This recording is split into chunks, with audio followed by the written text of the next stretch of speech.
We could also start by answering the questions we got in our form. I think a lot of people here, it seems like you've done, a lot of you here are trying to go into UX research specifically, or you've done some UX research here and you want to do more UX research. So the question about transitioning to UX research and advice that each person has around transition to UX research. Starting with you, Iwalola. Okay, when it comes to UX research, and I think there's a lot of, there are a lot of ways you could go. Some of the really solid researchers that I've had the chance to maybe interact with, one thing I've seen that's really common with them though is they have some kind of either sociology or psychology background. And I think you kind of maybe at that time in your life, if it's a bachelor's degree and you get to do that kind of work or that kind of learning, I think it really just puts your mind in a place where you are able to like carry out research and like advocate for customers essentially, and you understand how you can carry out research in a way that there's a word I'm looking for, but in a way where you can basically derive the insight you're looking for. And long story short, so I don't keep going around in circles. But yeah, I've seen that some of the really great researchers have a background in either sociology or psychology. But that's not to say that if you don't have that background, it can't work for you. Like I said, I have a background in law. Courses are great for sure. If someone wants to join, courses are great for sure. But I would always say start from where you are. There's someone here who mentioned that she's in HR. I'm sorry, now there's a lot of names, so I can't. Who was that person that mentioned that they were in HR I think it was and Miss transition? Me. That was you, Miss Ann. Okay, awesome. So you can always start by if by looking out for opportunities in research, maybe for an HR product, for instance. So you don't have to. It doesn't have to be an industry maybe where you're not familiar with, because of course research skills are like you can apply them in a variety of industries and places, but context is also very important. So you don't have to like reach for the stars immediately and say maybe you want to do UX research for I don't know, Tesla. Right? You can always start from where you are, start from like something that's close to you, from a context that you understand, or like an industry that you understand. So I'll say yes, you're on the right track, right? You've done the work to put in to do the learning. And you mentioned that the course that you took was really hands-on, but you also had to do a lot of reading. Even till now, I'm sure even Lade that has 8 years of experience, there's no time you won't Google something or try and find a resource about something. Like the learning is ongoing. And if you're trying to get into a new industry, so say for instance, I all my experience in UX research has been in financial services. If I wanted to do UX research in, I don't know, Web3, which I know Hillary has like some experience in, I can't like where do I start from? Like I would definitely have to do a lot of learning and reading. So acquiring the skills is very important. And I think practical carrying out like some practical work. So yes, you could go through the route of taking a course, or you could volunteer with someone or intern with someone. And for me, I always say the best way to learn something is when there's pressure. I don't know. I learn best that way personally. Like I know that, oh, there's no time to fail, I must do it, and there's maybe like 2 weeks left. So yeah, that's just my take on it. So yes, courses are great. Your background, no matter what background you're coming from, is never a waste.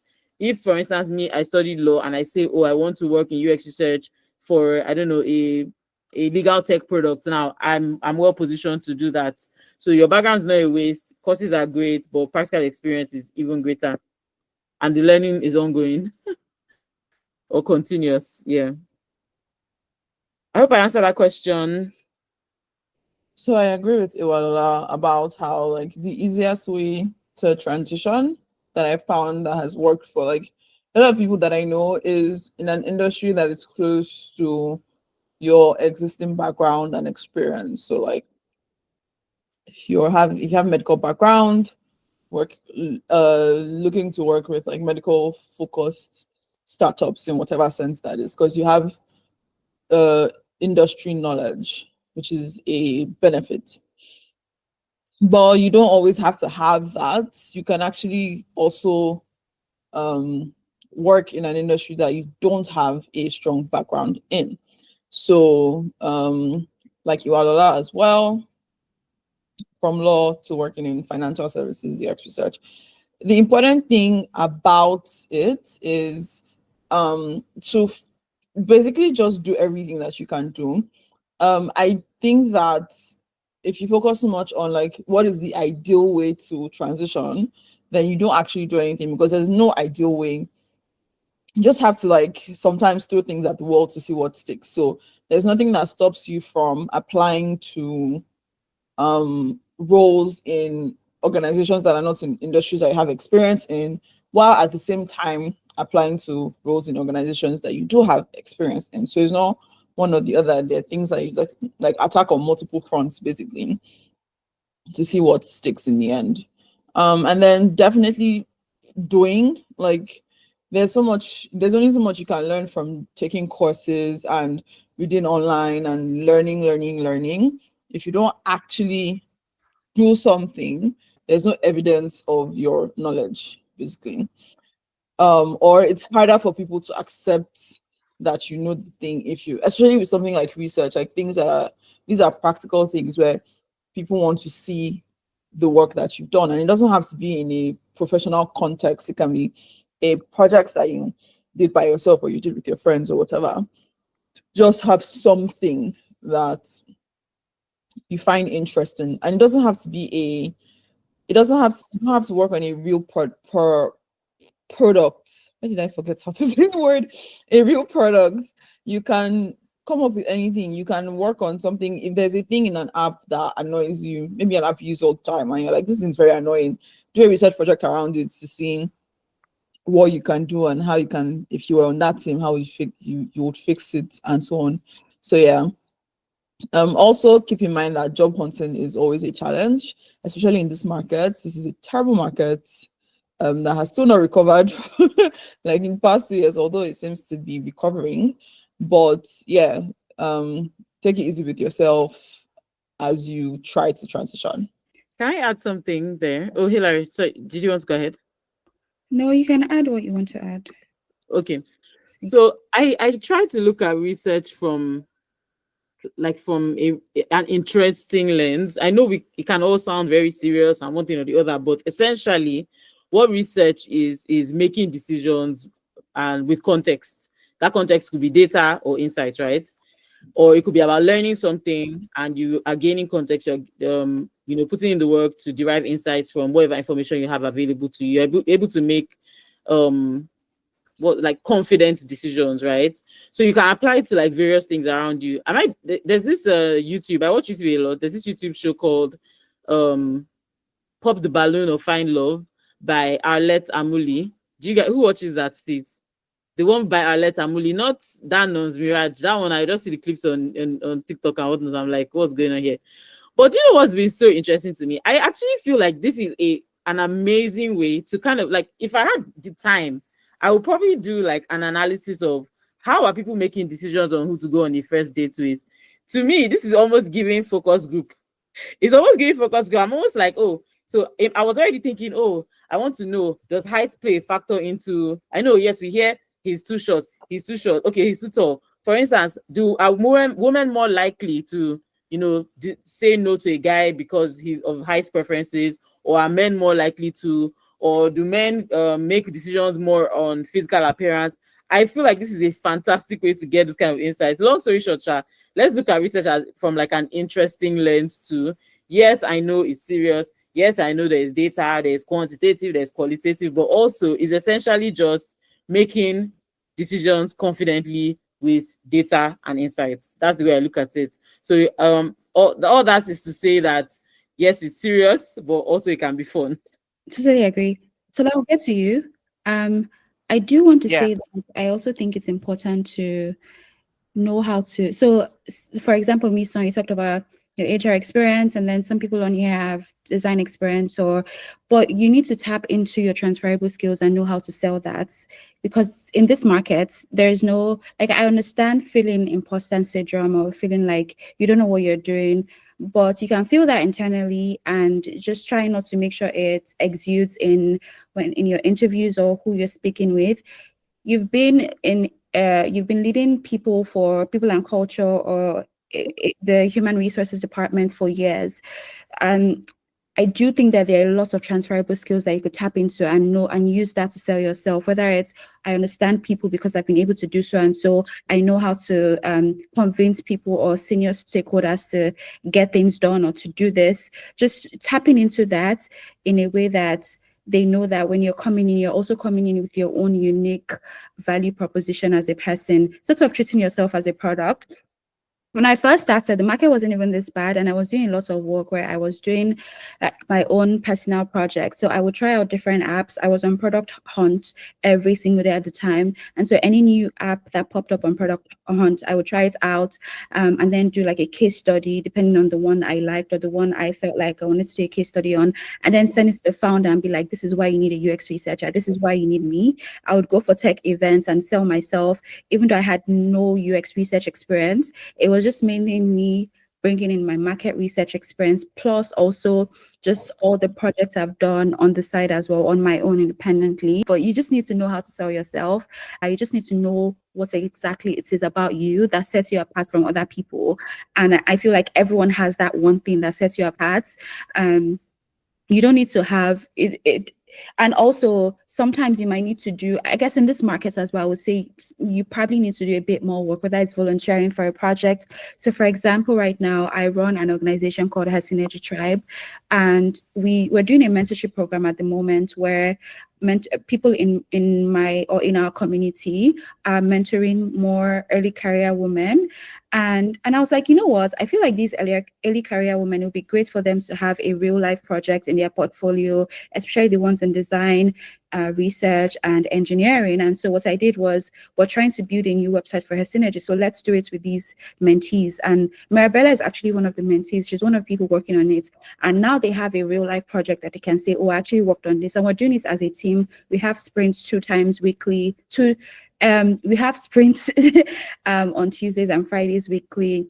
We're actually using all the back-end resources. We're using a back-end engineer. We're just everyone in the mentorship program, all the mentees are involved, and that's a way for them to have something in their portfolio. So in my mean offering your time for free to have 1 or 2 projects, but just try and get at least 1 or 2 projects in your portfolio so you have something to say, okay, I've actually done something. And like I said, also know how to sell yourself. I would say that if you're feeling like you don't know what you're doing, you feel a lot of imposter syndrome, talk to your current, let's say you're at a company or you just left a company, talk to some of the people you work closely with and ask them questions around what they feel like you're best at doing or what they feel like you succeeded at doing. When you get all of that information, it then improves your morale and how you're feeling, and it makes you feel like, okay, yeah, actually I'm the shit. Like I actually do a lot of good things and actually succeeded a lot here. That will help you feel more confidence in selling yourself for subsequent roles or companies or startups or whoever, whatever company. So I see a few people have things to say. So is Tola still on? I know he had a question. I don't think he's on anymore, actually. He might have left. He's no longer on. Okay, so Lade or Iwalola, any one of you can Well, I go. can go first. She had that 100%. Okay, I wanted to answer Ima's Miss Anne's question. Oh, before Miss Anne, I wanted okay. to say something else related to that first one, which is also kind of connected to the question, which is in your work, especially when you have a role, when you think about research, like the way Iwalola talked about it, where it's not just about it's not about the product they're trying to build or whatever.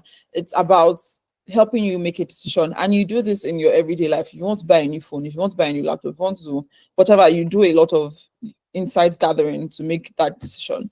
So if you think about it in your role or in your previous work in HR, there are programs that you designed or things that you did that if you piece back, if you look at it from now, like in hindsight, you can probably build a framework around the double diamond or whatever, some research or UX framework that you can layer your past work on top of. So whether it was a program you designed or something, maybe I don't know what HR people do, but like maybe you did a survey with your team or you did some feedback collection about employee experience or whatever, and then designed something out of that and something changed. Those, like, if you can find the things from your work that can speak to, that you can connect to like the UX research process, that there you can probably already build like 2 or 3 case studies. So the end result is not a digital software tool probably, but there is an outcome. There is something that came out of that. There's impact that was made. So if you think about it like that as well, you find that you probably already have like maybe 2 or 3 case studies that you can rely on to start your search. That makes sense. Thank you so much. Awesome. So I wanted to answer Miss Anne's question, and if for anyone who's wondering, let me just read that question in the chat. What are hiring managers even looking for, especially as a baby UX researcher? How does one even go about searching for a role? I'm so lost on how to build my CV, portfolio, and resume. Okay, so let me answer the first part. What are hiring managers looking for? And I've actually just hired some people on my team, so I can tell you from like recent information, right? So one thing I'm looking for is personality. So a lot of work, and I don't know if that's the industry I'm in specifically, but I doubt it, because even Lade is not in the same industry as I am. This is one of the things we want to talk about today. But essentially, there can be a lot of resistance to research, but one thing that can make it better is your personality as an individual. So I'm always looking out for people who they are, and that's not to say that you have to be like a pushover or anything, but you're assertive. You're able to like moderate conversations. You're able to redirect conversations when they are going wrong. You're positive, you're friendly, you are not standoffish. Because at the end of the day, if, you know, in real life, you're carrying out research and you're working with like teams, and you are somebody who your personality is just pushing people away, nobody's going to work with you. And as a researcher, you are going to be working with many people on a daily basis. Okay, let's forget your cross-functional stakeholders. The customers, if you're calling a customer or you're interviewing a customer, right, and you're sounding somehow like, oh, they forced you to be here, or you're just rude, or your personality is just unlikable, who's going to talk to you, right? So for me, personality is one thing I look out for.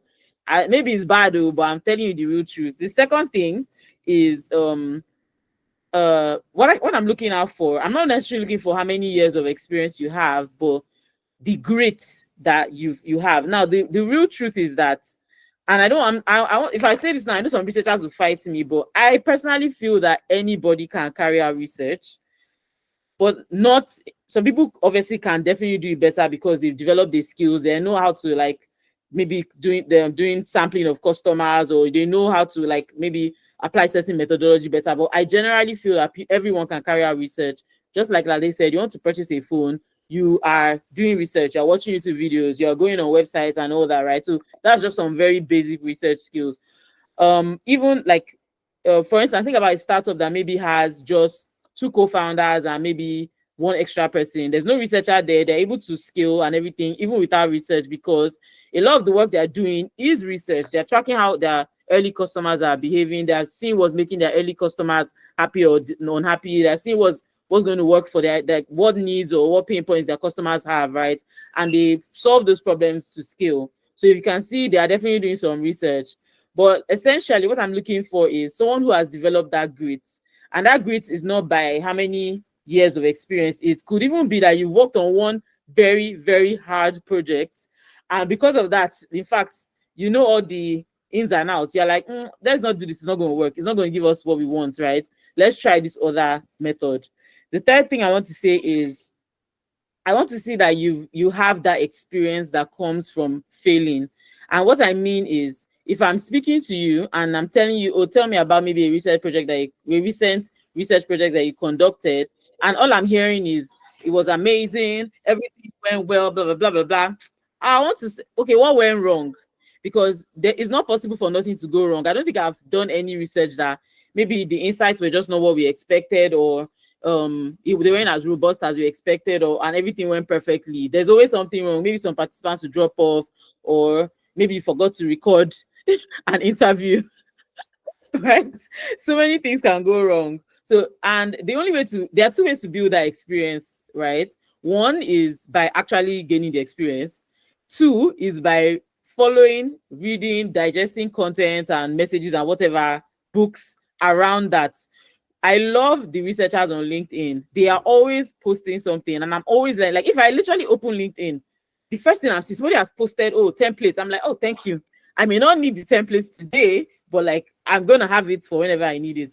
So the final point, so that I don't take too much time, is are you able to identify the limitations and biases from maybe like your previous research? So you're telling me about your previous research that you carried out. Okay, what was that thing that you feel limited the insight gathering or whatever that looked like? What was that thing that you feel maybe if you had done it in a different way, or maybe if you had recruited a different type of participant, right, you would have, this could have changed something, and you're able to identify, okay, this is what I would, if I were going to do this research again, or if I'm going to, maybe if it was a continuous research or something, this is what I would change. These are the next steps. So those are like a couple of things I'm looking out for. Yep. So aside from, of course, the hard skills, right? You should be able to know your way around Excel and some qualitative analysis as well. So sure. Okay, I know I've taken up like 10 minutes. Let me release the mic. I think what we could do now is, does anyone have questions about everything we just said, or just questions you had? Okay, Mirabella, you can go. Hello. So I have a few questions. So I was wondering for all the UX researchers here, what's like the very, very first thing you do when you have a project to work on? Because for me, the first thing I do is to worry about the first thing I do, which takes a lot of time. Then how do you carry UX research in a field that is quite new? Not like new relatively, because I volunteer in this AR VR organization, and I know I had this product to do, but I was searching competitors, and you could still feel that even them are still discovering and trying to. So I'm like, oh, how do you navigate an industry that is like still upcoming, is new, they are still building resources, you can't find all the resources you need. You are the one that's now like the person paving the way to build the resources and all of that. Then as UX researchers yourself, what's the best way to collaborate with you? Because I know also brought new researchers to my team, and I'm wondering, okay, how's the best way to work with them? How's the best way to collaborate with you? How do I make this easy for everyone? So yeah, thanks. So you asked like Sorry, I three didn't catch that. questions, right? The first question was, how do you know, what do you start with? That was the first one.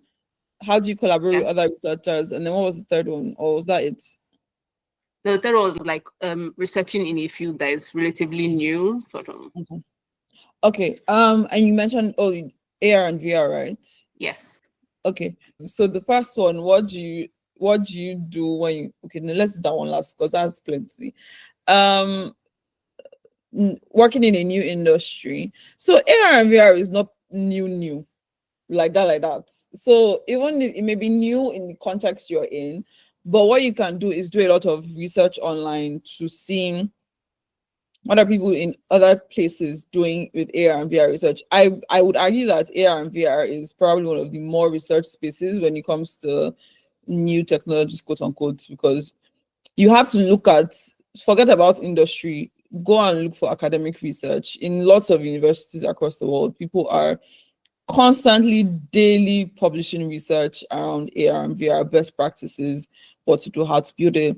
Companies like Google, Meta especially, because they have a VR product, they have basically like a research, would I call it, publication on their websites. So you can check this out as well for best practices and things like that. So the first thing to do, I feel like whenever you feel that something is new, you just haven't searched in a different place from where you were originally thinking about, because there's somebody, at least one person somewhere out there in the world that is doing the thing. I don't think there's any like original thoughts necessarily. Like somebody somewhere in the world is doing it as well. So you just need to broaden your search and think about how are you searching for these things, and don't narrow your search window, basically. Hilary, do you guys want to add something to that? Yeah, I also think it's important to, like, it's okay to, not even it's okay, I encourage asking for help. So reaching out to people that you know are in a similar field. They might not be UX researchers specifically, but as long as they work in product, whether it's a product manager, a UX writer like you, a UX designer, whatever it is, just reaching out to them and just asking questions, asking them, okay, are you in any communities that have to do with this field specifically? Yeah, and then it kind of has a snowball effect. You ask one person and then maybe they recommend other people to you, or they recommend resources that you now find other people or other resources. And yeah, that's how you go on. I don't even remember your other questions. I remember that one I about remember the other two. But Iwalola, do you want to add something to Yes, that one then- first? Okay, so the first one, another thing I would say is events. So if it's specifically, for instance, AR, VR, so Hillary made a fantastic point actually here, which is talking to other people in the field. We like talking about, like, of course, you cannot really reveal company secrets or whatever, but we like talking about what we're doing. Is it just me? So if you are at an event and you see a company that what they're doing, maybe something you're interested in, go and look for somebody there, talk to them, ask them what challenges they're having, like how are they solving whatever problem you're facing. You will find that they are actually so willing to like discuss, even if they're not people that maybe generally like sharing information. They may be telling you from a point of view like, oh yeah, I'm better than you, but whatever, you are still learning, Sha. So yeah, that's my answer to the first question. The other two questions, Hilary, you said, One, what do you, how do you collaborate with other researchers? And then what are the first steps you take in a research project? Okay, so you said a first step. I think it's just making sure, what I do personally in terms of anytime I get a research project, a research question or a problem, what I do is I try to reverse engineer the problem or the question. I try to make sure I understand it fully. So what exactly is this? Why exactly are we solving? And you think it's okay to ask a few times. Okay, can you repeat it again? And then ask people or ask different people that have different perspectives on what the problem is or what the question is. But I think that the key there is just understanding the question. That's the first step before you now start thinking of, okay, what methods am I using? I think it's important to know those things, but the first thing is understanding the problem. I will even say that the understanding the problem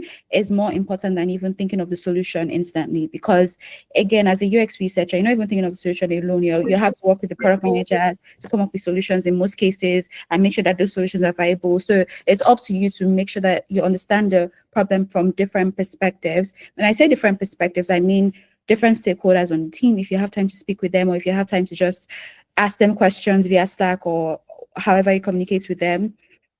Understanding the problem from a user point of view using secondary research. Okay, so what are people searching? If it's a company that's well known, what are people searching around this problem? Like what Google searches can you find around this problem? Going on Reddit, for example, going on Quora, going on Twitter, these platforms, typing in the company name, trying to see what comes up, trying to really dig into it. And then as you now try to reverse engineer the problem, you now start getting ideas of how to go forward with the research. Exactly. But I think that's the first step. In terms of how to work with UX research as well. Before you go to the next one, let's people so that we put things together. Iwalola, do you want to say something there? Yeah, so I definitely also was gonna say, getting really clear on the problem. And I was actually just about to drop the quote in the chat. It's by Charles Kettering. I hope I'm not murdering his name, but a problem well stated is a problem half solved. Essentially, you can't solve a problem, or you cannot find ideas or do research when you don't know what you're looking for. It's like trying to buy a phone. If you don't know the reason why you want a new phone, meaning maybe you want a phone with a bigger screen, you want a phone that the battery lasts for 100 years, and you're just saying, oh, I want a new phone. Do you know how much harder it is to make a decision? Because you're just going to be looking at many phones and you don't know why you're looking at many phones. But if you know, oh, I'm looking for a phone that does X, Y, Z, by the time you're doing your research, if this phone doesn't do X, it does Y and Z, you're like out. So you need to know what exactly the problem is you're trying to solve. And a way that I try to do that is basically by asking many questions. So if something comes across my table or comes to me, if it's a client or whatever the case might be, I'm asking you so many questions. I'm trying to understand your context, your industry. I might talk to a couple of stakeholders like within your team and basically try and figure out, because one person might say, this is what they want to achieve, but the insight you're going to, like the research you're going to do is going to influence a lot of decisions, right? So you need to make sure that they are covering all the bases for that team, essentially. So that's one thing I do. So doing a lot of finding the problem. And the second thing I wanted to mention was Sorry, my kids, in case you heard, it sounded like they were tackling someone. The second thing is trying to figure out what would be the impact of solving that problem. So that just makes sure for me that even if the problem sounds a lot broader than maybe would be optimal, understanding what the impact of solving that problem would help me figure out, okay, this is where I need to hone in on. So say, should I, let me not look at any other analogies. I feel like this is clear to understand. So let me hand this over back to Lade. Okay, Just by the way, we have about 5 minutes of time left though. Okay. The one thing I'll add to that is in trying to understand when somebody comes to you with a problem or whatever, like when you're trying to understand, okay, what is this about? What is the real problem? What do you need? What do you want? Why do you want? Why is this important? It's important to focus also on the why, because it may not be a good use of your time. Like you've heard that, oh, this is the situation, and you're like, okay, no, I'm not. This is not a good use of my time. There are other things to do. Because the why is maybe I don't even know how to describe it, but yeah, as you're finding the what of the problem, you need to also dig into the why before you dedicate time and energy to it. Then also, it's important to also ask people what they think of how the problem, like, okay, so if I do this research, what are you going to do with it? Very, very important to establish before you start doing research. Like, because you can spend time doing research and you're like, oh, okay, we don't know how we're going to use it, or we don't know what we want to do with it. So it's good to have that established already. And then also, yeah, know why, know what they want to do with it. And yeah, something I also like to do is I ask them how they want to approach the research, so I know what they're thinking and what their expectations are, and then I can then redirect or guide or say, okay, we can do this instead or do this differently and so on. So yeah. I think one thing, I know that there's a third question, but I think one thing that we should talk about, because I think it's very important, is what Miss Son just said about how do you keep asking why without looking dumb when you're working with smart people. I think this is something we might have talked about before. Me, Lade, and Iwalola, do you guys want to speak to that? I think I don't. So the thing is that people actually don't receive it as not being smart or being dumb. In my old company, one of the things every time that people talk to me or talk about me is always like, let me ask a lot of questions and they help. So because it's you that you're feeling like you're asking stupid questions, because I promise you sometimes just people have not even thought about those things that you're asking, and you asking it helps them to reflect on it. And also, if the person thinks that is a stupid question, then I feel like they have a problem. It's really not it has nothing to do with you. The person has a problem. I've never, at least not that I know of, encountered a scenario where my asking questions was perceived as dumb. Because if you have a clear purpose for the questions that you're asking, you're not just asking questions for asking questions' sake. You're trying to accomplish something, and you're trying to help everybody make a better decision at the end of the day. So it's like if somebody wants to buy a phone from you, and the person that's selling phone, you say, what kind of phone do you want, or what do you want in your phone? Like, how can they help you if you don't have the answer to that question, right? So yeah. I have something to add to that. And just based on like something that happened recently, and it's not even work. So Hilary, you know that myself and Adeola are working on like a product, and it's just very exciting. I remember we had like a meeting one day, and we were discussing something, and I was asking essentially why.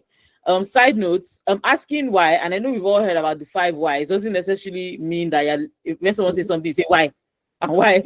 Like asking questions is like one of the skills you have to develop as a researcher. So you have to say it's like, oh, could you please tell me more about this? Or, okay, I want to understand what drove you to make that decision, or tell me more about how you're thinking about XYZ. So it's not that you're saying why. But anyway, long story short, I was, trying to drill down on a certain decision they wanted to make. And I remember Adeola was just looking at me like I was crazy. Like she felt she had, so Adeola is a friend of mine. So she felt she had clearly stated why, they were making that decision. Eventually, and my voice is very loud, so it kind of almost led to an argument. But even me, I didn't know it was an argument. Me, I felt I was just asking I wanted to know why you are making this decision and why you want to go down this path. So maybe like 10 minutes later, we now got to, I didn't know the point. I wanted to understand the reason that was going to drive a product decision. And Adeola is basically the product manager, if you think of it that way. And I'm just helping to get more clarity on certain things, right? So she for instance said, we are going to have this feature. And I'm like, okay, can you please tell me why? What problem is it going to solve? Who is it targeted at? And blah, blah, blah, blah, blah. And she felt like initially I could tell she's like, this babe, is it that you're not alive or you'll be sleeping? So long story short, she finally understood that I wanted to basically make it very clear on this feature was going to help and all that. I can't really exactly remember what that whole thing was around, but once you land it, even the stakeholder or whoever it is will also get clarity. So you're asking these questions, yes, for you to get clarity. But like Lade said, somebody wants to buy a phone and you ask them, do you want an iPhone or an Android?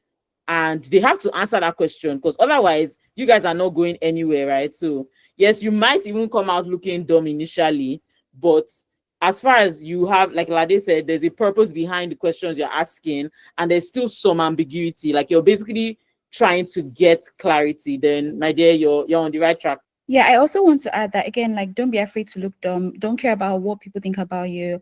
At the same time, I know that as UX researchers, we always sort of hammer on having user empathy, but I think it's equally important to have stakeholder empathy. So also so for example, if you're speaking with a CEO and you know that this person has dedicated just 20 minutes to this conversation because they have so many other conversations today, they don't have time, then you know that in that case, you probably have to prioritize certain types of questions, and maybe you ask maybe the product manager the like low-level questions. But yeah, I think it's just important to think about them as well and think about what they have on their plates, and then know what to prioritize, but still get your questions answered one way or the other, whether it's through them, through their EA if they have one, whether it's okay during our meeting, our video meeting, I'll get through the most important questions, but I'll send you the not as important questions for you to answer on your own time later on.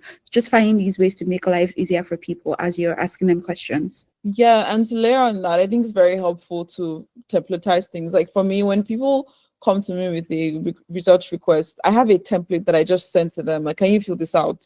And it has all those questions, like the generic questions I'll apply across probably any project, and then we can have a follow-up conversation about things that are more specific to that project, and that gets them to actually think all those questions, like what's the purpose, who does it benefit, all those things, they are answered in that template, and then we can go from there. So that's also feels a little less confrontational, and then it feels like, oh, this is not just somebody asking me questions, this is the process and everything, and it makes it feel more serious and formal. So Zainab had a question, and I know there was also the last question on collaborating with other researchers, but Zainab had a question, I dropped it in the chat. But there was also one other wow, there have been a lot of questions. There was a question about, okay, how do you collaborate with researchers? I think that I need more clarity on that question. But before we go there, let's see, what tips can you share for conducting research to keep up with a fast-paced environment? Okay. Does anybody want to go first, or should I? I think that for fast-paced environments, it's knowing what's most important. So I think one mistake that I made when I was an early UX researcher is I was just focused on research, and I wasn't really aligned well with other teams or other stakeholders, especially product managers or people that sort of have an eye on what's going on at the top of the company, what's important to the company, what the company objectives are. So in a fast-paced environment, it's very, very important to know what is priority, to align with the product manager or whoever heads that, and to know what is important to the company. When I say what is important to the company, what is actually the end goal, and even within that end goal, what are the metrics they are tracking underneath the end goal. So if for example, if this year they're trying to increase user engagement, then you know that you perhaps will need to prioritize research that's focused on that. I also think templatizing everything, like Lade said, helps with working in a fast-paced environment, and also having like a system. So creating a system or a structure when things are not so busy, so that when you now have research to do, it's just, you don't have to try to look for stuff or think of stuff. I also think it depends on the level of the company as well. It's just, there are so many dependencies in this case, but I would say when I worked in a fast-paced environment, what I did was recurring research. Now that doesn't work for every company, but in this case, it was fast-paced in the sense that it was a fast-paced company, but research was also fast-paced, as in there was a lot of research demand. So I created a system for recurring research, and we would do research every single week where, okay, we're talking to this many customers this week. What do we want to know across the different teams? How do we make sure that we cover these things while talking to these customers? So it's not like we're doing research for projects. So it's like research, we're already doing research anyway. So we're just trying to understand everything as we're talking to them. I think, Iwalola, you work with a few fast-paced companies, so I think you might have a lot to say about this. Yeah, I feel like you did hit the most important nail. So one thing that's really important that from my experience is if clarity of vision. So like Hilary said, so even in my experience as well, right? People have many questions, like just in general. Like a product manager wants to know why this, or what is happening, or what will happen if I do this, or I want to know if customers will click this or that. There are many questions. So one thing is clarity of vision. You need to be clear on what the overarching goals of the business are. So you're pursuing the research that helps you achieve that. So let's say your organization is very focused on acquiring customers, and they don't maybe necessarily care about many other things, right? And they're like, we must acquire 5 million customers because our investors need to see that number and blah, blah, blah. So you know that any research you're doing, it's research or that answers questions that help you acquire more customers. Of course, maybe you might have to do other things, maybe testing and things like that, but you're doing, that's like your primary focus one. So it's very important who maybe you have as your manager or wherever you're getting that vision from needs to be very clear. So the second thing is streamlining research operations. So one of the things that takes a lot of time and makes things very clunky in research is the research operations, right? So things like when someone has a question, how does that get to you? Or maybe when you want to recruit participants, how do you find the participants? How do you make sure, maybe if you are doing if they need to fit a certain demographic, how do you make sure that they fit that demographic? So one thing that has really helped me is having a panel essentially of participants, people who have opted in to participate in research. And if I need maybe people that, if you are 5 foot tall, I need only customers that are 5 foot tall, I know who I'm calling, right? Or I need customers that reside in Lagos, I know who I'm calling. And they know the T already. They know that if I'm calling you or if I'm sending you an email, something is involved. Now, for that, I know a lot of the time we want to put money behind, as in incentives, like cash incentives or something behind that. I tend not to want to do that.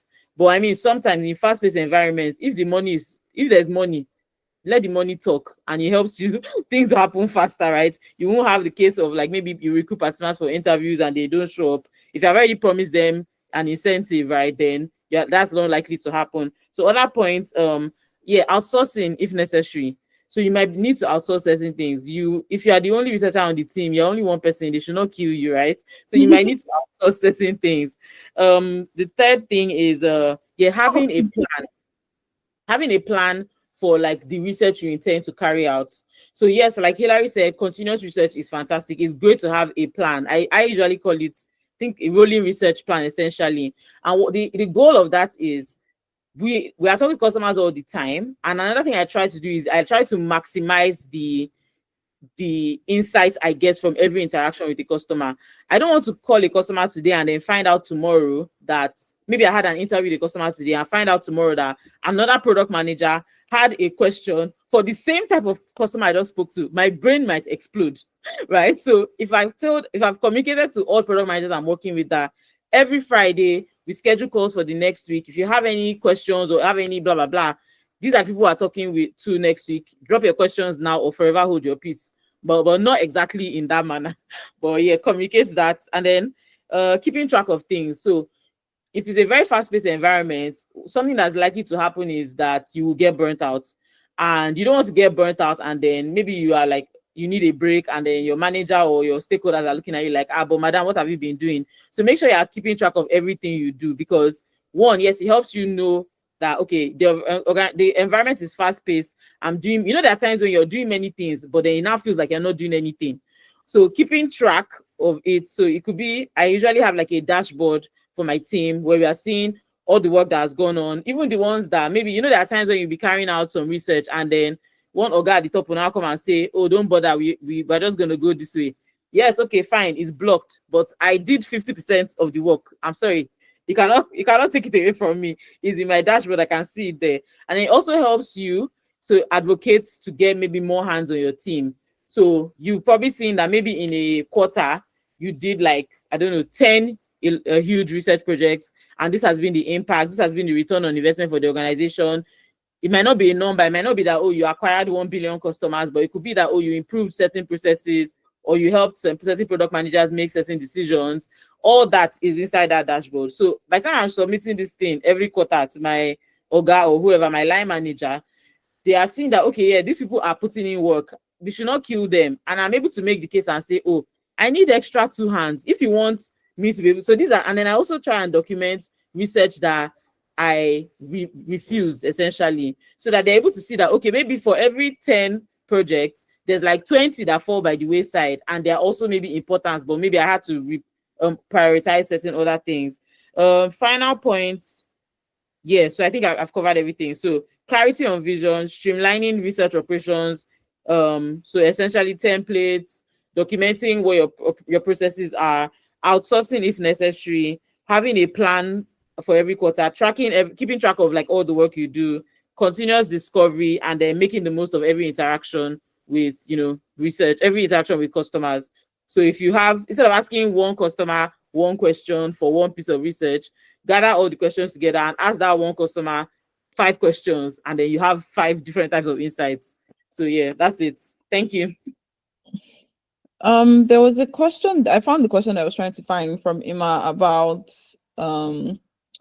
when you've worked as a freelancer, volunteer with multiple teams, do you place each of them in the experience section of your CV or lump everything into volunteer freelancing? My approach is twofold. So on the one hand, you can just make it a project section where it's like, yeah, just projects with the highlights of the project, your role, blah, blah, blah. So kind of like a case study, but in a CV format, very straight to the point. The other way that I've done it is, especially because as I started getting more like full-time work, like in a job experience, was to just have a role that was called freelancer, and the organization is various organizations, and within that I then listed out those projects with like the goal and impact and like this star summarized version of the project in that area.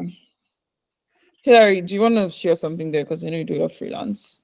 Yeah, I wanted to add that I actually do recommend that could also be a way for you to, so say you're looking for your first actual role or your first serious role in UX research, as long as you've done 1 or 2 projects, and it doesn't even have to be projects you've gotten paid for. It could be volunteer projects that maybe you could somehow think of what impact you had on those projects, and you can speak to those projects. Then yes, you can add like freelance as in your LinkedIn experience or even in your resume, and then just add some of those organizations or companies that you work for.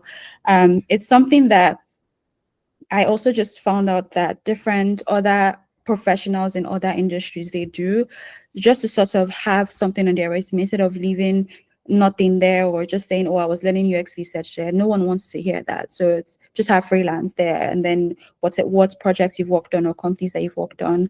What was the question actually? She was I went to get something when you were reading the question. So the question was, how do I show, I already scrolled past it. Let's see if I can quickly find it. Yeah, when you've worked as a freelancer, volunteer, or consultant with multiple teams, do you place each of them in the experience section of your CV individually or lump them? Something I also wanted to say, it depends on the kind of freelance work that it is. There are some organizations that I worked freelance with that are on my CV as a role, because it was more like I was part of their team kind of than me just doing freelance work. So it depends on the way it was. There's no hard and fast rule. You decide based on like the kind of work that you did and how you want to present yourself, how you put that information. Yeah, and I think a good rule of thumb is if you worked as a freelancer for a specific company for, let's say, 6 months, then I think you should add that company separately, because that's full-time employment if you think about it. But if you just worked on it for a month, let's say just one project, and you just did it for 6 weeks or for 2 months, or then maybe you want to add that as freelancer and then mention the company underneath. And also, I also think now that we're talking about CV and LinkedIn, I know I'm going on a tandem here, but I also think it's important to be very heavy on impact while you're talking about these things. So not just I did this for this company, I was able to talk more about what you were able to achieve at these companies as a freelancer. I think that really helps with getting people to look at it and then call you back if you're trying to look for employment. And speaking as someone that has been or I had been for the past year or so, so I went through a lot of training, a lot of feedback, and yeah. Iwalola, you wanted to say something? Okay, yeah. So I wanted to say that it's up to you how you do it. What I think should be the decision or the deciding factor for you is how, like, what kind of roles are you looking for, and how do you want people to perceive you? Are you looking for consulting gigs? Then you can phrase it in that way. Are you looking for full-time employment? Then phrase it in that way. So it's up to you. So you can, if you're looking for full-time employment, you might want to say projects and list them down and then put the timelines. If that's their business, if they, I don't know, maybe it is the Nigerian in me. If they feel that you were employed based on how, right, they should ask questions, my dear, during the interview. So you won't say full-time employment, you say project, freelance, so from so date to so date, and then the bullet points is going to be, yes, maybe you might talk about maybe certain things you had to set up or whatnot, but definitely should indicate like what the impact of that was for whichever organization it is that you worked for. And then another thing I wanted to say, there's this medium that Hillary published, I don't know, maybe like 2 years ago now, where she talked about her first 100 days and next going was, am I getting that right, Hillary? Yeah. Reading that, right, I don't think that any hiring manager would not want to hire you. Now, I know a lot of people they think that LinkedIn is aspire to perspire, but you're not posting on LinkedIn. Document your learnings somewhere. You may not be able to document your learnings in your CV. Medium is great, they don't charge you.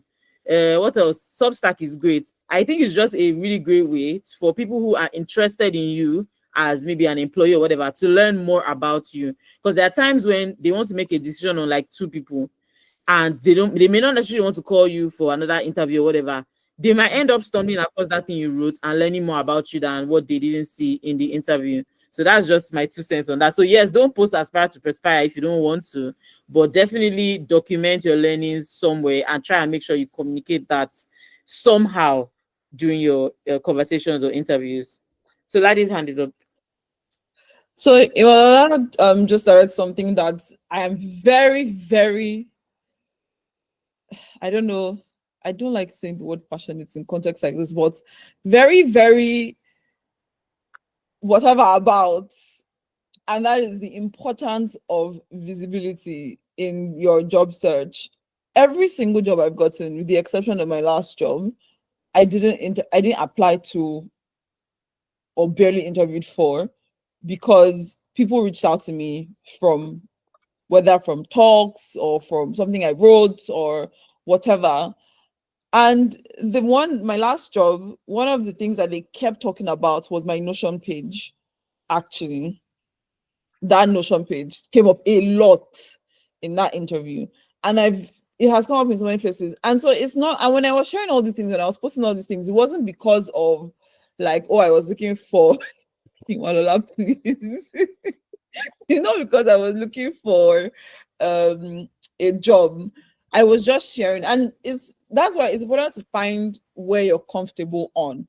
It's not about like, oh, I have to publish, because honestly, you can actually there are lots of people who are doing really great in their career without being present online. But it is definitely a helper, especially when you're just trying to get your foot in the door. So definitely write about what you're learning, write about what you're exploring, write about the projects that you're working on, write about the questions that you have, write about all these kinds of things. Because every day, like I keep saying I need to start doing this now. I see tweets and posts about people saying that, oh, I did this, and then somebody reached out to me to interview me for a job, and I got the job because like from that interview or from that conversation or from this. I wrote an article on Medium, or I wrote a post somewhere or something, and that's created opportunities for me. So definitely, even though you feel like maybe you're not an expert or whatever, just share. The thing is, I think the thing that prevents people from sharing a lot is the feeling that I have to be an expert to share. You don't have to be an expert to share. You're just sharing what you know and what you're doing and what you're learning, which is because I'm looking backwards. I can see like how all those things connected, but I wasn't doing it as I wasn't sharing online as I'm an expert, so listen to me talk. I was sharing online as, oh, this is this cool thing I am doing right now that I find very interesting, and I'm just sharing it with people. And for me, it's also because that's just how I am. I'm a very open out there kind of person, and not everybody's like that. That's why you need to find the platform that you're most comfortable with and start there. So whether that is Instagram posts or LinkedIn or YouTube or Medium, whatever, just find the platform that you're comfortable on and you're familiar with. And you don't need hundreds of views and thousands of views. There's one of my favorite stories about the importance of just putting yourself out there and doing what you find interesting. Is this guy who had a YouTube page that the highest number of views he had on a video was like 10 views. But one of those 10 views was Oprah Winfrey. And because of that one view, he became a co-producer on her TV, on her network. So like you don't need thousands of views or millions of views or hundreds of engagements. Yeah, I wanted to. So Lade has said a lot of good things and important things. I do want to add that it's very, like Lade said, she went in, and I think we all, even Iwalola is also great at visibility, and we all went in just trying to share information because we're the type of people that we just like to share what we learn. It's not because we're trying to look for attention or look for clouds or care about how many people are liking it. So I think it's important to go in with the mindset of I'm just trying to learn more. And I'm also, and I think another thing that helped me reframe it is there are studies that show, and it's even worked for me. What works for me best when I learn something is actually like going back to what I learned and then talking about it or writing about it, because then I can now review it and then know that, okay, I actually know this and I'm able to explain it in the way that I understand it as opposed to the way that I learned it. So I think just going with that mindset, and like Lade said, also know what works for you. If it's not LinkedIn, then I know there's one UX researcher. She works at InterSwitch, and she talks a lot about being a UX researcher on Instagram. And she'll share things like, "Oh, here's how these two products. I reviewed these two products, and here's what they're good at and bad at when it comes to UX as a UX researcher." And she's not an expert, but it's just her experience. And you see in the comments that people are also pointing out other things they notice. I think that's a great way to also learn more as well from other people that maybe know better than you do. So just find your medium and make sure you're going in without any like toxic ego. You're not going in because you want clouds. You're going in because you actually are humble and you want to learn and help people as well. But yeah, so just to add on to that, I know some people may say, oh, and just like Hilary said, of course, having the right intention is great. You may not, maybe some people may still like not want to write, or maybe they feel like they're not the best writer or things like that, right? Ask questions. I think I already mentioned how I love the researchers on LinkedIn because they're basically sharing free game and they're not collecting any money, right? Ask questions in their posts. Like if they've posted something and you have a challenge with that, ask questions. They are going to answer you. Like you from there, you're able to engage. You can ask further questions, make it an interesting conversation, of course, for the person who has to answer those questions. You never know. Maybe one day they are looking for a junior researcher on their team and they'll be like, oh, there's one babe that's always asking me questions. Looks like she's really interested in LinkedIn goes to follow. There's so many, but maybe you can check who we all follow. But I would say there's this lady, Odette Jansen. There's so many. Like honestly, I can't even think of right now. There's so many. But then also, once you find one or two of those people, right, you will see other researchers that they typically interacting with their posts. And then you can also check who maybe the three of us are following on LinkedIn. I'm not sure how easy LinkedIn makes that, Sha. And then a lot of the time, I will see maybe a post by another researcher, and then I'll see Hilary Omitogun liked this. And then that's how I find out about this person. So, and then two books I can recommend, though, and then maybe you can then go ahead and follow. Think Like a UX Researcher. I can never remember the name of the author, but it's a unique name. And then, yeah, Oh, the yeah, second I saw one, it on Hilary's page and I read it and like it's so helpful. It's yeah, I really love that just for like mindset, like setting, I guess. And then the second one is Continuous Discovery Habits, Teresa Torres. I've not read the book back to back, but like I've literally just picked areas that were Everyone really. talks about that book. Even like sorry. product managers talk about that book as well. I need to read it. Finally, there's a podcast that I don't think any of us would say you should not listen to. Awkward Silences. Awkward Silences is great. Yeah. Yeah. It's by user interviews now, right? Yeah. Yeah. As the podcast. Yeah. So the two books, Continuous Discovery Habits and Think Like a UX Researcher. Yeah. And then Lade's notion should not be far from your hand. I think something I wanted to say about sharing is you really have to get over the fear of sharing, because you share about things, right? And the reason why, something that I'm actually now discovering again, is because you have this mental image in your mind of, I can only share about this topic because if I'm an expert, but there are lots of other things that you share about that you're not an expert on, that you share on. The reason why this is more stressful, so to say, is because it's like your career or your work or what you do. So it makes it mentally more stressful, kind of. And I'm thinking about it now because UX research, I share easily now. When I'm baking, I share it. I don't have any stress about all these things. The thing that I have not been sharing about, which I should be sharing about, is the things I'm doing now in data analysis and data science. That I'm not sharing yet because I'm like, I'm not an expert. And it's the same thing I have to tell myself. Like, when you were sharing about your research, you're not an expert. All the baking that you're sharing, you're not an expert. You're just doing things and sharing it. Jump over that fear of, oh, I don't want to share. People say me, just share. Or do you need data analysis to be a UX researcher? What is data? When you say data analysis, do you mean like quantitative data analysis or qualitative data analysis? Both of them. So like so the thing is, my problem is, even just in HR as well, I have a lot of data, but it's just, how do I make sense of this data? Like I don't know that I necessarily have the right skills to be able to do that. So I find myself spending hours just color coding, and I don't even know what I'm even color coding. Like yeah.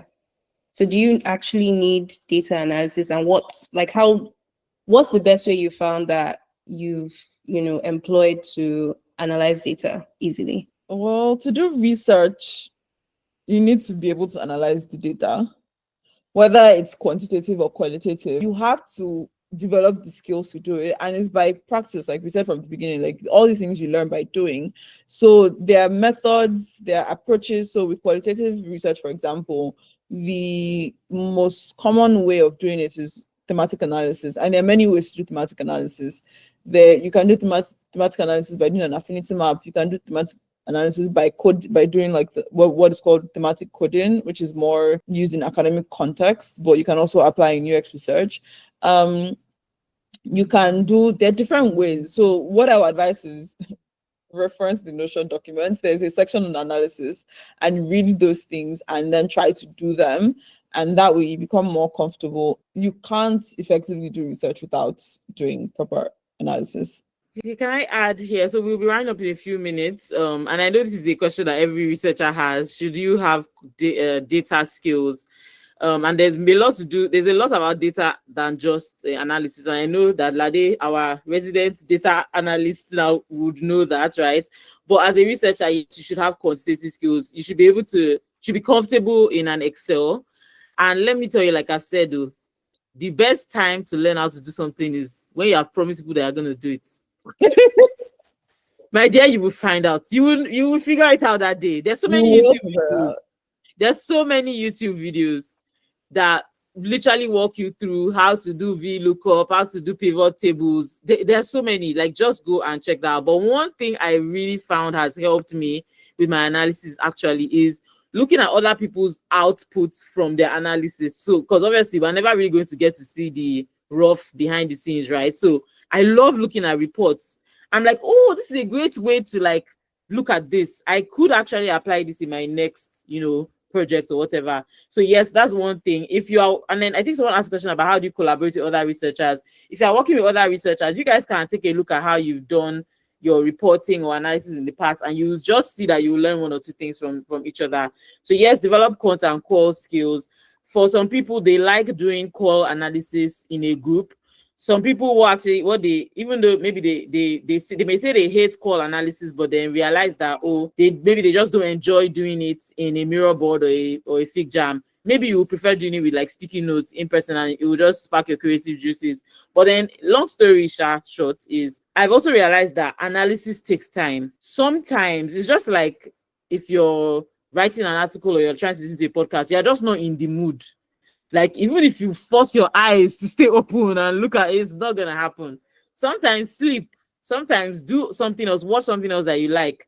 That thing that was a blocker, by the time you're coming back to, you'll be like, oh, so easy, right? So other things too, there are a lot of like frameworks and things and approaches that might help you. So I think one reason analysis is also hard is because you're trying to figure out what the output will look like. So if you're clear on, what we talked about, the questions, and you're clear on what your stakeholders want to know or what you want to know, what are the questions they want answered. If you're very clear on that, you will know when your like analysis has answered those questions, right? So you won't feel like, oh, maybe I've just not done good enough. So those are a couple of tips and tricks that I employ. Thanks, Iwalola.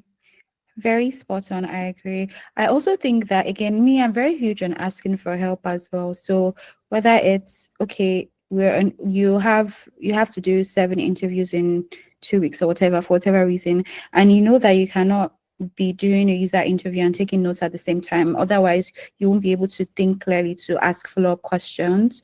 Ask the designer and your team, can you join me? Or like whoever is involved in the project, you take notes while I'll lead the conversation, or whether it's using an AI tool to take notes, or just finding ways to make your life easier, even if it means asking for help, is what I would say, because that's a lot of, or if it's affinity mapping, having people that were involved in the project join in for like an affinity mapping brainstorming session where you all do the affinity mapping together, and it's not just you thinking of the different themes and what falls under each theme that you found in your research. So yeah, asking for help as well.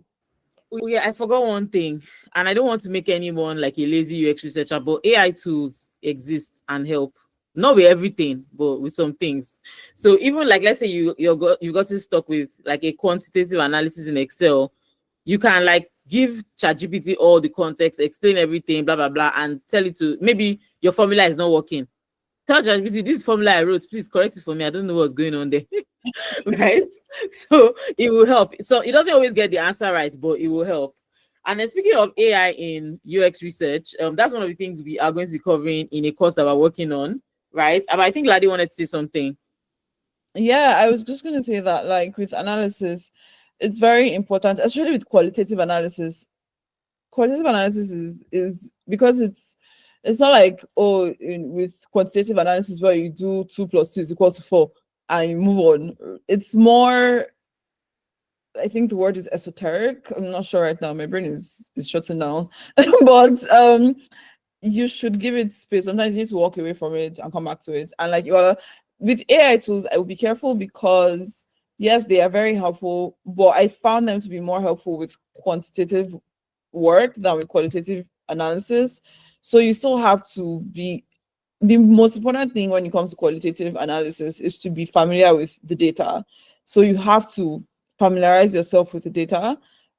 Go through, if you took notes, if you have a transcript, actually reread that transcript. If you have a recording and you have time, rewatch the recording so that everything is fresh when you're doing your analysis and you're not missing out on things. And so even if you use an AI tool, you're getting, it's like an assistant helping you with the work. If you hire an assistant to do something with you, you don't just do whatever they've done, you review it. So you have to also review it, look at it. and taking, because AI doesn't also have the context of, you can do your prompts and everything, but there's so context that the tool is not aware of that you have. So you have to bring that lens into doing the work. But with quantitative analysis, AI is actually more reliable. And there are so many times that I've done Python code and my code is not working. And it's like, why is this not working? And then it shows me where it's not working and the thing to change there. And 95% of the time it works. Sometimes it doesn't, but most of the time it works. I know I added one thing the last time, but another final addition is if you are a researcher working in a team, another thing that really helps is getting someone else in the team to take a look at maybe like your preliminary insights. That's how I usually frame it. So preliminary insights, sometimes I'll just make it like a call. Oh, this is what I saw. Oh my gosh. And then, you come up with come with your excited persona so that the other person to get excited. This is what I saw. Can you believe this? And the person will be like, oh, wow, I want to know more about this. So when you're having all those conversations, right, it's also sparking your juices. So wherever you're stuck in the analysis, it's telling you, okay, let's dig deeper into this more, and that kind of thing. Or sometimes it's, I'm sharing a one pager. These are my preliminary insights. What I will then ask, are there any further questions you have? That's a good way too, for you to make sure that, okay, maybe you're covering all your bases, right, in your analysis. So just some other things I've done. On top of that, a thing that helps me with analysis is when I'm doing my analysis, I'm looking back at the research question first, and because that helps you ground what you're doing in something. Because one of the reasons why analysis can feel overwhelming, because it's just a lot of data, where do I start from? But if you start with like, I want to answer this research question, and then it helps you like focus what you want to do. Oh, can I add one more thing? I know he likes probably looking at us like, what's going on with How these many days? more things? Add one more thing. I just remembered. So Good, the it's final thing I wanted to add, that helps when there's like maybe a lot of like ambiguity or like too many questions or whatever. Maybe like, for instance, with user interviews or let's say a survey, when I'm like structuring the user interviews and like putting down the discussion guide or maybe like the survey, one thing I really do that I've noticed really helps in my analysis is I would have so sometimes I might do it in like an Excel or maybe a table in Microsoft Google Docs, right? And for each question, I say the purpose of asking that question and what that thing is going to do. So let's say I say, I'm asking, maybe the question is, can you tell me about how, maybe the first open-ended question, can you tell me about how you currently approach this problem? So I'm putting in the box next to it, this will help us figure out blah, blah, blah, blah, blah. Then maybe I'm saying, can you tell us about why you select this specific competitor for something? In the box next to it, I'm saying, this will help us create a consideration map of all the competitors. So that when I'm also doing the analysis, I know where all the boxes that the insights are going to fit in, right? Because sometimes the time from planning can be far from the time for analysis too. And then you're like, oh, I've forgotten everything I was supposed to do here. Or like there's just so much and it's looking overwhelming. So sometimes I'm just able to target it that way. But I think with that approach though, I feel like I don't think that is optimal. I'm just saying this is a trick that has helped me navigate that kind of scenario too. So yeah, I think that is it. Well, Lade, do you want to add something else on top of that? Something else? Okay.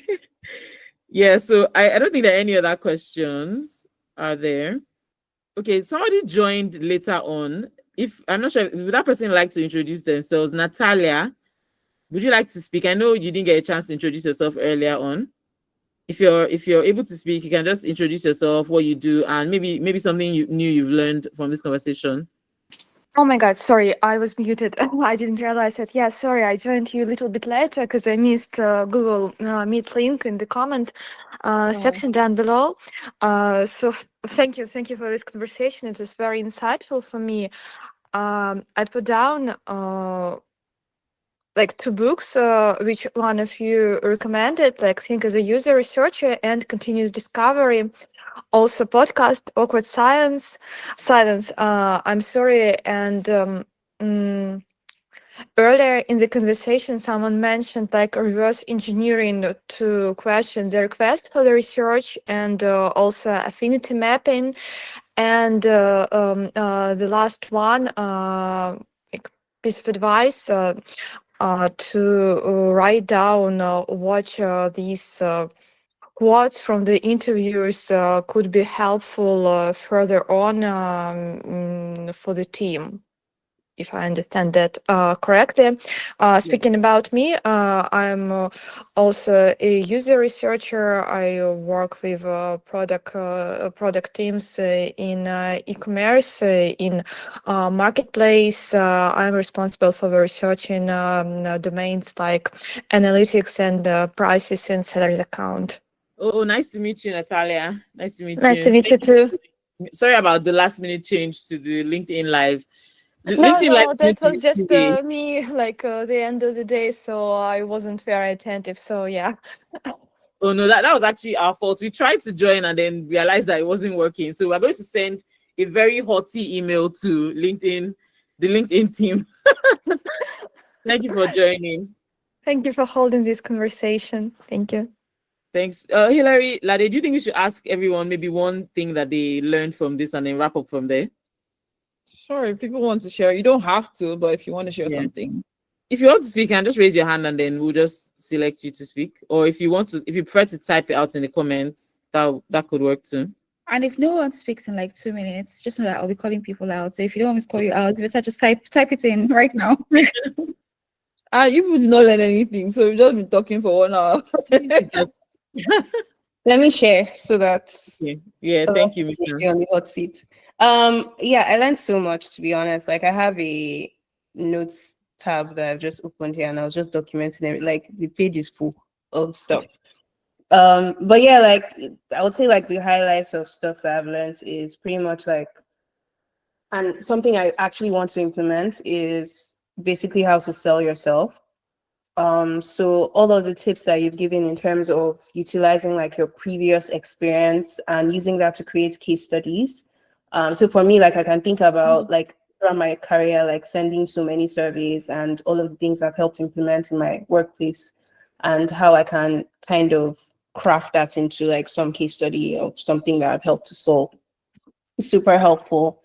Even just like writing, documenting, I'm usually very scared of like writing about myself. Even like in my HR career, like I never really posted stuff on LinkedIn for some weird reason because I just never like being out there. But I've just realized that I have to do that.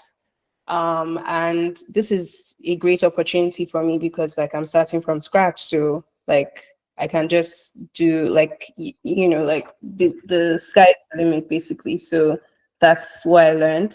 I also learned about like, you know, recruitment or participants, learned so much about quality, analysis as well. Like I took a lot of your points from what you said. I'm also very helpful for all of the tips and the books that you shared. Lade's Notion page, I'm going to be sleeping there every day, looking for all the like information. So yeah, everything you guys said was super helpful. Honestly, I just have a truckload of information I've gotten from this call. So thank you all. You guys are super, super great. Thank you. All right, so who's next on the list? Mirabella, do you want to go? Bella, yeah. All right, yeah. So I've actually also learned a lot, like Nissan said, my whole page is filled up. So I've learned about documenting your processes. I know that I also have this problem of, I want to share, but what am I sharing that has not been shared? I don't know what to, everybody has already said something important. Oh, look at the cool people saying stuff. But I will make it a duty to actually share about things that are important to me. And I think that will also help other people coming up. I also love what we said about creating templates, having templates and systems. I also love what we said about stakeholder empathy. I don't think I've even heard that term before because always user empathy, the user. But having stakeholder empathy is also great. Having templates, having also love what you also said about working with UX as well. Documenting the journey. Also the impact of solving a problem. Like I know I asked about what's the first thing to do. I love how we use the what is the problem, why, what's the impact. I love that thing like they said about not speaking on something that would just be a total waste of time. I actually just generally love what you said, even about the portfolios and building CVs, because there's this role I've been eyeing, but just because they use the title lead, I've been like, am I a lead? But I think I'm going to just go in for it. After all, everything they listed out there, I can do it as well. I'm pretty well. So yeah, I learned a lot. I also love the tip about looking at academic research because it has never occurred to me. It have never occurred to me in this life or other life that academic research also helps in UX research. So yeah, thank you. Really enjoyed this. Sorry, there's something that you said that triggered some thoughts that I wanted to quickly share. The thing about stakeholder empathy, one of the things that I learned some years back in doing research is we often talk about the value of UX research, but we forget that the stakeholders, so in a sense, you should also treat your stakeholders as users. Like the stakeholders are users of your service as a UX researcher, and the end users are using the product of the company. So you have to use the same approaches you use in research and UX focused work when dealing with your stakeholders. That's the first one. Then the thing you said about like, oh, sharing because other people are saying this, what do I have to say? Please Google how do you copy something in Microsoft Word and see how many results comes out. Just Google this right now and you see that there are like millions of results for how to copy something in Microsoft Word. So please, I promise you that somebody wants to hear from you. What you in particular has to say. Somebody needs to hear that, to see you and to hear, because you can hear the same thing from 500 different people, but there's a particular person that says it and it's like as if all the fireworks go out and you may be that one person for somebody else. So that's another reason why you should share. Then on the last thing you said about applying to jobs, one of my mottos in life is that I can never disqualify myself from anything. I will apply and apply and apply. Let them disqualify me because you never know what's going to happen. So don't disqualify yourself. Let somebody else do that job. Don't do it for them. It's somebody else's job to do that. Yeah. Okay. Yeah, and just to add one last thing to that as well, I also think it's important to understand that, so always just think of worst case scenarios. Okay, what's the worst thing that could happen in this case and how would that affect me? The worst thing that could happen is they send you a generic rejection letter, which could be for any reason. That doesn't affect you in any way. At least you know that you went for it. Best case scenario, you do interviews with them, you get the job. Maybe not worse, not bad. You do a few interviews, you still learn through the interview processes about what lead UX research roles are looking for, and then you know what to do better the next time.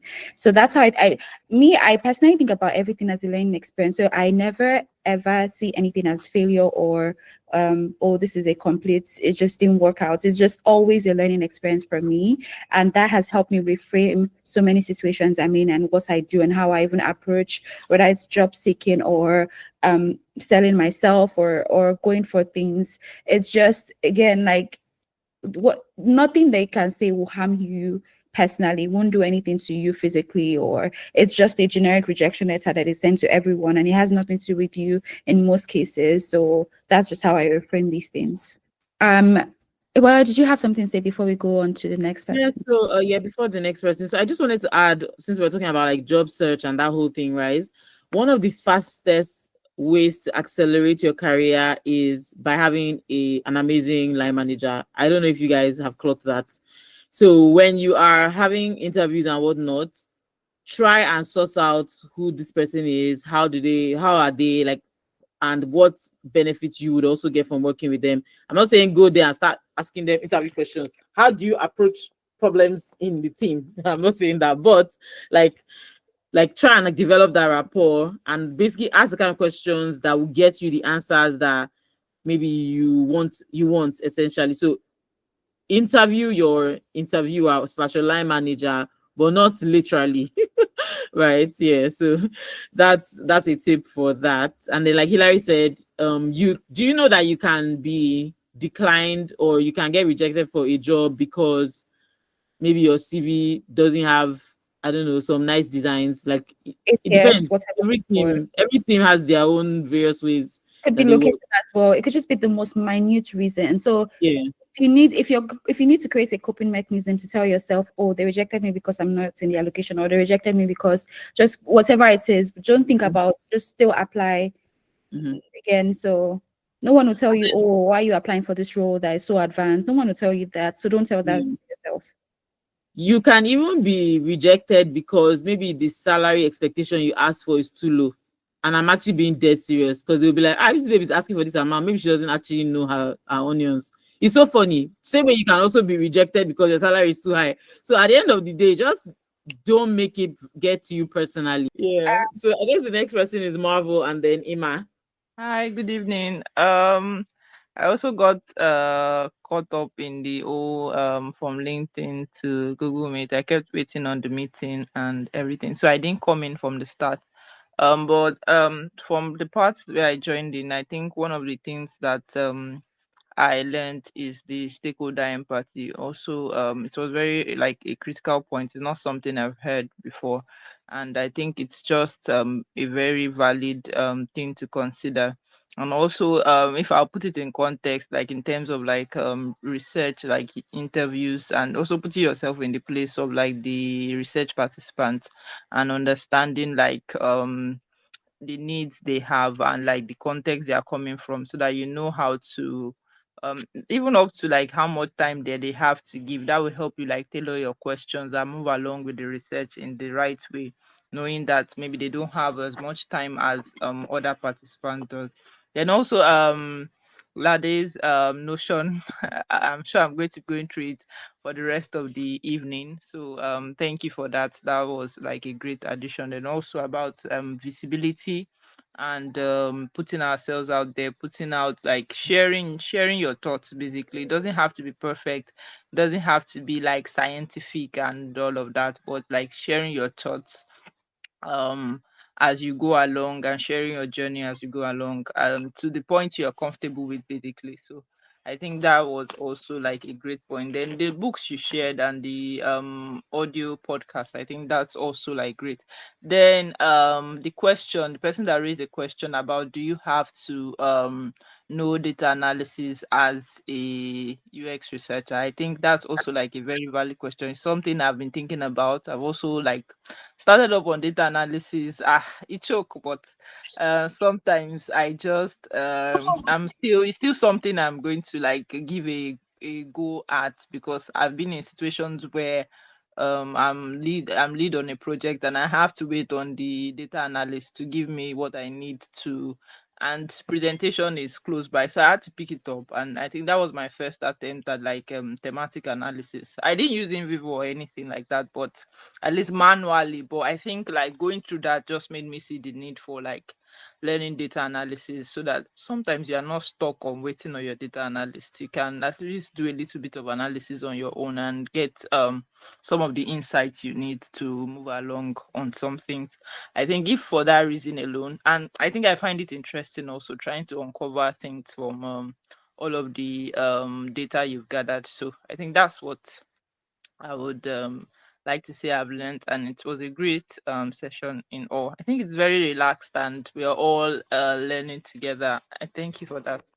Awesome. Thank you. I think Emma, you oh okay, that was Emma, right? Or whose hand is it again? Marvel. Is this Marvel. okay? This I think my hand is even up. Uh, Alrighty. okay. Okay. Yes, so it was really great. Sorry, Emma, did you want to say something? Oh yeah, you call. I thought you called me to like speak next, but yeah, Oh go yes. ahead. Maybe after you say what you No, want no, to no. say. Because I was wondering. I saw your hand up and then it wasn't up anymore. Please go ahead if you Oh still yeah. want to.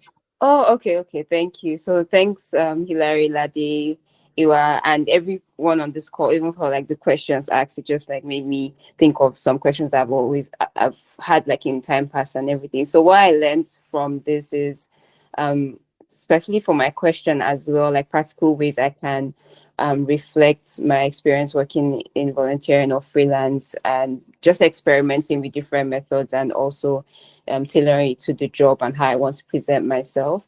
Then I think the next thing is just sharing and not putting so much pressure on yourself to want to come off as an expert or do it out of ego.